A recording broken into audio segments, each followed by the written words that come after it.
प्रणाम भोलेनाथ।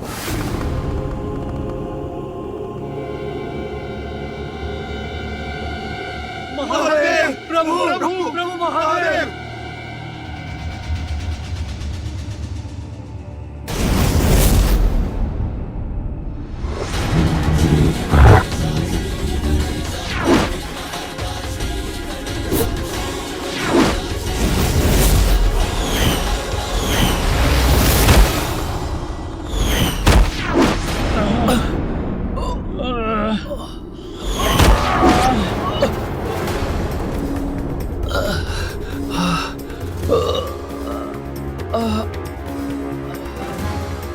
महादेव, प्रभु प्रभु प्रभु महादेव। प्रभु प्रभु आप ही कुछ कीजिए। देखिए उस बालक ने हमारी कैसी दुर्दशा कर दी है। हमारी भी प्रभु किसी तो नहीं तोड़ा प्रभु उस बालक से। उद्दन तो है वो प्रभु, अत्यंत शक्तिशाली भी है। उससे अकेले हम सबको बराबर चल जाए प्रभु।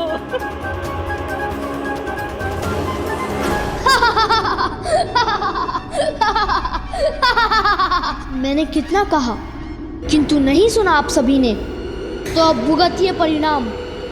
मेरे गणों का अपमान मैं कदापि सहन नहीं करूंगा।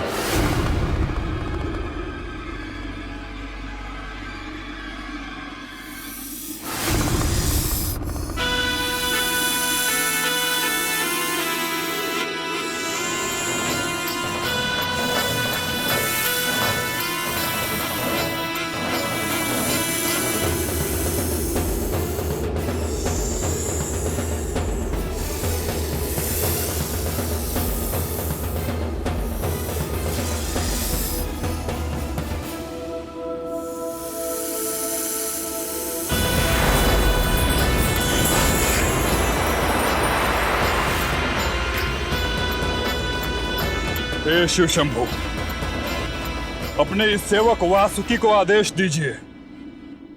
मैं अभी जाकर इस बालक को उचित पाठ सिखाता हूँ। एक उद्दंड बालक भोलेनाथ की महिमा को चुनौती दे, यह देवराज इंद्र को स्वीकार नहीं है प्रभु।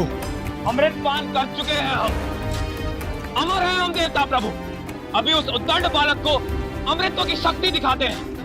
हाँ, की शक्ति का अहंकार है इस बालक को। मैं अपने ताप से भस्म कर दूंगा उसे।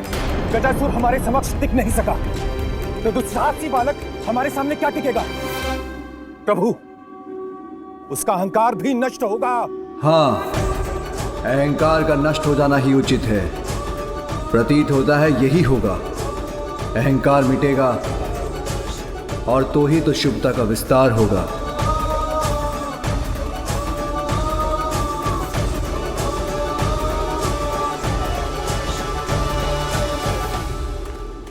उस बालक को पराजित करने के लिए आप सभी देवताओं की शक्तियां पर्याप्त हैं। शीघ्र जाइए और उसके दंभ का अंत कीजिए।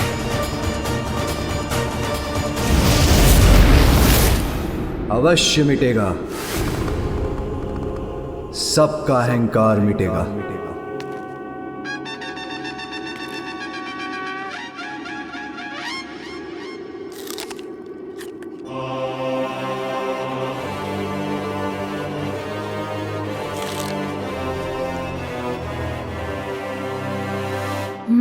अब ये कैसा आभास हुआ मुझे, जैसे कोई है मेरे पीछे।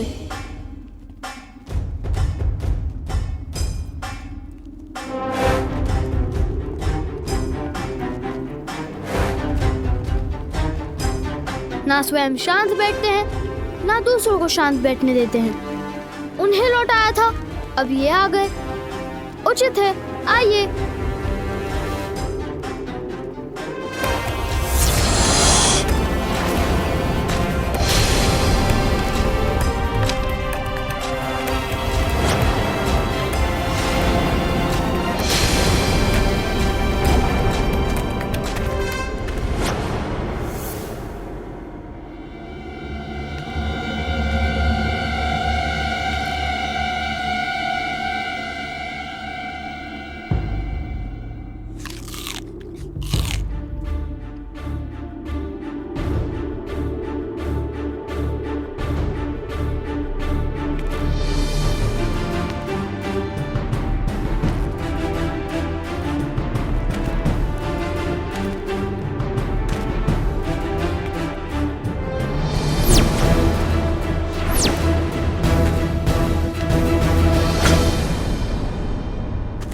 इस रेखा के आगे किसी को भी जाने की अनुमति नहीं है।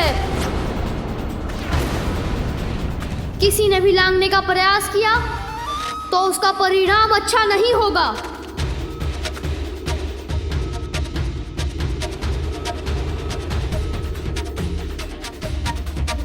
ए बालक, क्यों अपने जीवन के शत्रु बने हुए हो? हटो मेरे मार्ग से और अपने जीवन की रक्षा करो। आप लोग एक ही बार में समझ क्यों नहीं जाते? मैं अपने स्थान पर और अपने निर्णय पर अडिग हूँ और अडिग रहूंगा। कोई इस रेखा के आगे नहीं जा सकता। एक ज्ञात भी है मैं कौन हूँ?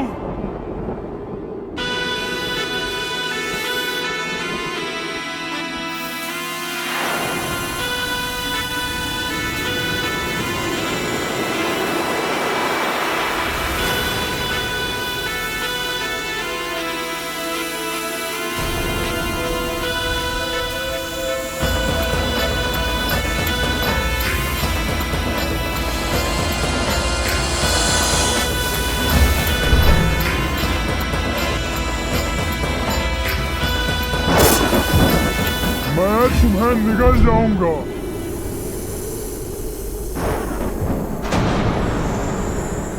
नागराज वासुकी, ये क्या कर रहे हैं आप? आप अपनी सभी सीमाओं का उल्लंघन कर रहे हैं।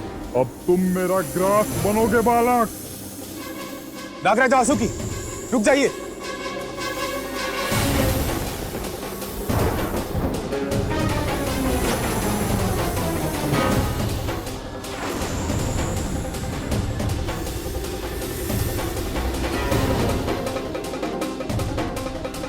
रुकना तो इसे चाहिए था, शिव शंभू का अपमान करने से पूर्व। नहीं वायुदेव, इस बालक का अंत निश्चित है। नागराज वासुकी, ये दुस्साहसी है, उद्दंड है, किंतु है तो एक बालक ही। हमें इसे एक अंतिम अवसर देना चाहिए। शांत नागराज, कदाचित वरुण देव उचित कह रहे हैं।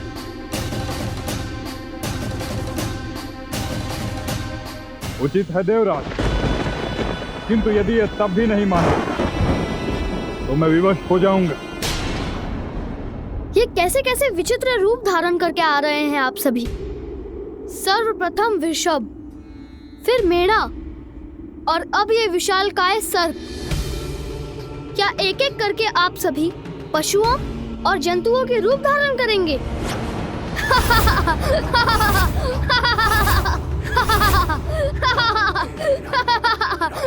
तो ये बालक अब भी नहीं समझा। अब भी इसमें इतना ही अहंकार शेष है। जिसके अहंकार का उपचार करता हूं मैं अभी। नागराज वासुकी, आप शांत हो जाइए। मैं समझाता हूं इस बालक को। बालक, जिनका तुम अपमान कर रहे हो वो नागराज वासुकी है। वो नागराज वासुकी जो अमृत मंथन के समय मेरू पर्वत जैसे दिव्य और विशाल पर्वत की मथनी को सागर में स्थिर रखने के लिए डोर बने थे। एक ओर से इन्हें हम देवताओं ने पकड़ा और दूसरी ओर से दुष्ट असुरों ने। फिर वासुकी जी की सहायता से सागर मंथन हुआ, जिसके परिणाम स्वरूप सागर ने हमें अनेक दिव्य उपहार दिए। सर्वप्रथम सागर से निकला अत्यंत घातक हलाहल विष, फिर देवराज इंद्र का वाहन ऐरावत, गौमाता कामधेनु, दिव्य अश्व उच्च श्रवा, बहुमूल्य कौस्तव मणि, कल्प वृक्ष, रंभा, मेनका आदि अप्सराएं, श्री स्वरूपिणी माता लक्ष्मी, मदिरा कलश लिए अपूर्व सुंदरी वरुणी, चंद्रमा, दिव्य पारिजात वृक्ष, शंख और आयुर्वेद एवं अमृत कलश के साथ धन्वंतरी जी भी। और तुम उन नागराज वासुकी देव का अपमान करने की भूल कर रहे हो जिनके सहयोग के बिना सागर मंथन असंभव था। ओह अच्छा, तो सागर मंथन में ऐसा हुआ था। सुनो बालक, मेरे सूर्यदेव के अतुलित तेज से, अग्निदेव के ताप से, वायुदेव के 49 मारुतों के वेग से, जल संचारक वरुण देव की शक्ति से तुम परिचित नहीं हो बालक।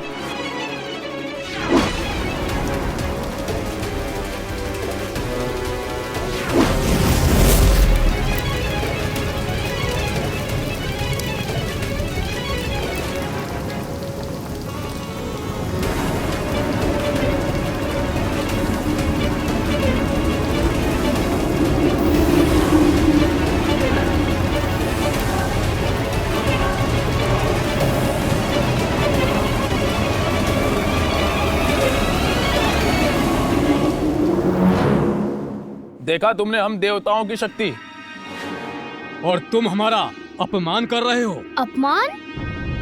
मैंने किसी का अपमान नहीं किया। माता के आदेश के पालन के लिए आप सभी को कुछ ही क्षण के लिए रोका है। अपमान तो तब होगा जब मैं आप सभी को परास्त करूंगा। हमसे संघर्ष का परिणाम तुम्हारे लिए अच्छा नहीं होगा बालक। परिणाम की चिंता तो आपको करनी चाहिए। आपने अपनी शक्तियां तो दिखा दी, किंतु मुझसे युद्ध करने की शक्तियां हैं आप में। आयु और अनुभव में तुमसे बड़े होने के नाते मेरा यानी कि अग्निदेव का कहना मान लो और हट जाओ हमारे मार्ग से। देवता हैं हम, अपार शक्ति है हमारी, जिसका प्रयोग कर बड़ी सहजता से हम तुम्हें पराजित कर सकते हैं। कल्पना में, वास्तविकता में नहीं। आपकी शक्ति धरी की धरी रह जाएगी मेरे समक्ष। ये बालक ऐसे नहीं मानने वाला है, इसे तो क्रीड़ा में ही उलझाना पड़ेगा। मैं, कुबेर और तुम इस विवाद को समाप्त करने का दूसरा उपाय सोचते हैं, जिसमें तुम्हारी बात भी रह जाए और हमारी भी।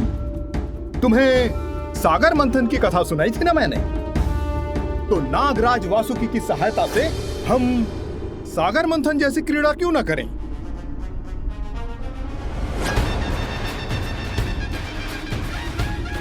हाँ, कदाचित इसमें आनंद आएगा, किंतु मंथन के बाद सागर में से इतनी दिव्य वस्तुएं निकली थी।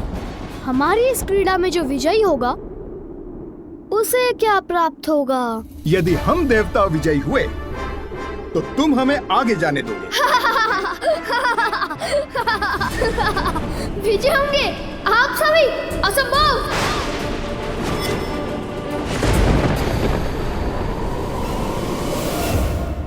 नागराज वासुकी, मान लीजिए मेरा प्रस्ताव। इस क्रीड़ा में यह अवश्य पराजित होगा। इसके हट के साथ भोले शंकर की प्रतीक्षा भी समाप्त होगी और वो भीतर भी जा सकेंगे।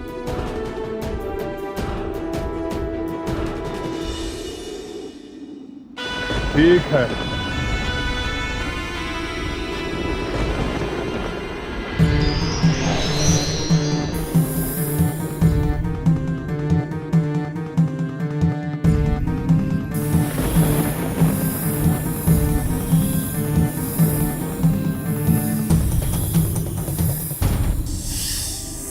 ये नाग तो अब भी अपना क्रोध दिखा रहे हैं। अब पकड़ ही लेता हूँ इन्हें। मैं तो आपको मुख की ओर से पकड़ूंगा और आप सभी इन्हें पूंछ की ओर से पकड़कर खींच लीजिए। ये इस बालक का भोलापन है या अहंकार जनित अति आत्मविश्वास?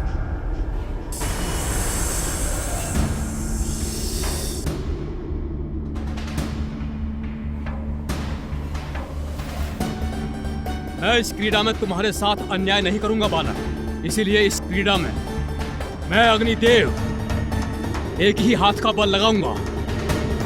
क्षण भर में समाप्त होगी यह क्रीड़ा। अग्निदेव के समक्ष पल भर भी नहीं टिक सकोगे तुम। प्रारंभ करें बालक? अवश्य।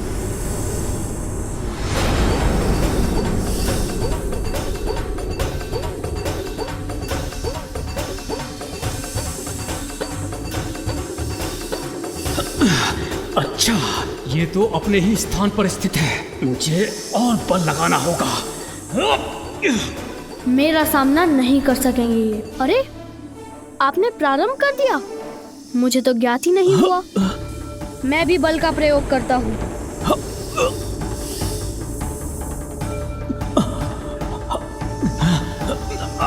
अरे, ये क्या हो रहा है? इस बालक ने मुझे कैसे खींच लिया? आप स्थित रहिए अग्निदेव, मैं आपकी सहायता करता हूं।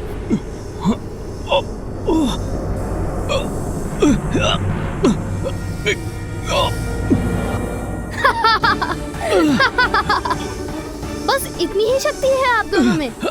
अग्निदेव किसी को भी अपने ताप से भस्म कर सकते हैं, और वायुदेव जो बवंडर उत्पन्न कर देते हैं।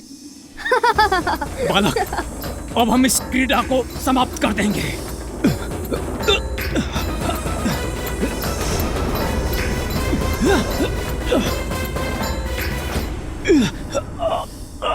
देखता हूँ क्रीड़ा आप समाप्त करते हैं या मैं। आश्चर्य है, इस बालक में इतना सामर्थ्य अग्निदेव और मेरी वायुदेव की सम्मिलित शक्ति का सामना कर रहा है, खींच रहा है हमें।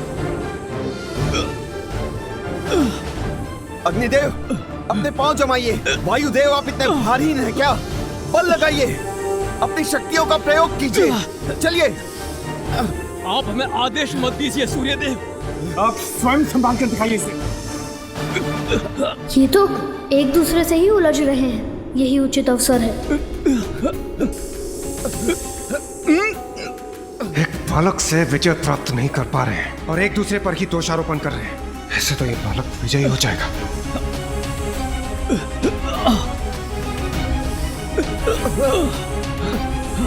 कुबेर जी, आप देख क्या रहे हैं? हाथ लगाइए। संभव है जो स्वर्ण आपने अपनी देह पर धारण कर रखा है उसका भार ही हमारा सहायक बन जाए। उचित है अरुण देव।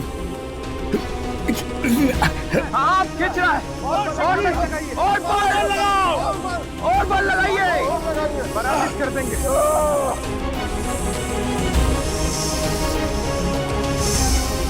ये कैसे संभव है? अवश्य ही बालक कोई अदृश्य मायावी शक्ति का प्रयोग कर रहा है। हम भी अपनी दिव्य शक्तियों का प्रयोग करते हैं।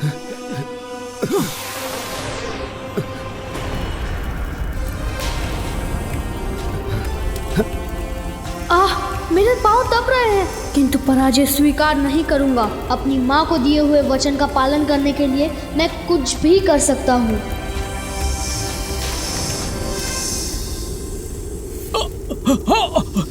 अब देखिए मेरी शक्ति।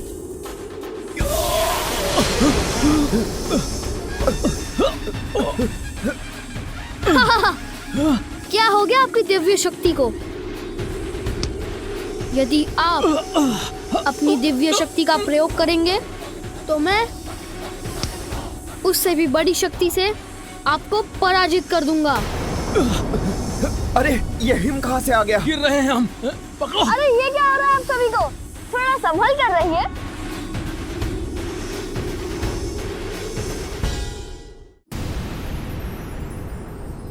बड़ों का अपमान तो बालक का दुर्भाग्य बनता है स्वामी।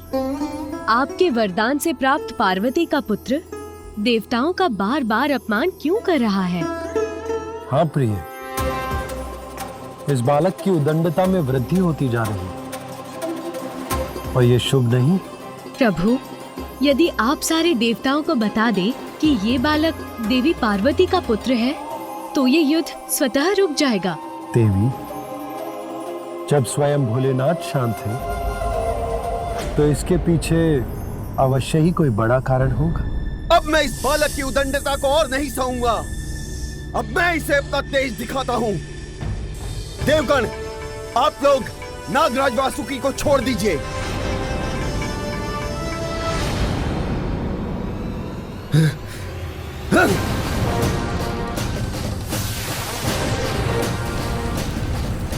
ये क्या? इस सर्प का ताप तो बढ़ता ही जा रहा है।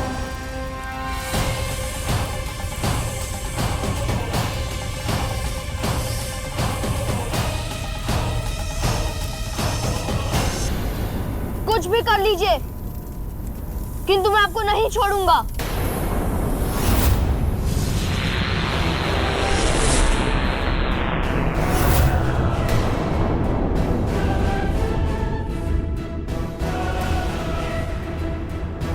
असहनीय पीड़ा हो रही है मुझे।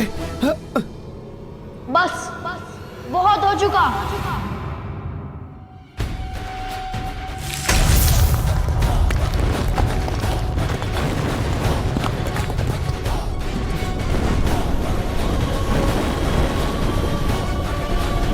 इसने तो पृथ्वी को विभक्त कर दिया। पाताल दिख रहा है मुझे। अग्निदेव तो मैं ही हूँ। यदि मैं नीचे गिर भी गया तो अग्नि का तो मुझ पर कोई प्रभाव नहीं होगा, किंतु ये नुकीली शिलाएं, उनसे तो कोई बचाव नहीं। आहत हो जाऊंगा मैं इनका कोई अहित नहीं चाहता, किंतु मैं इन्हें परास्त युद्ध से ही करूंगा।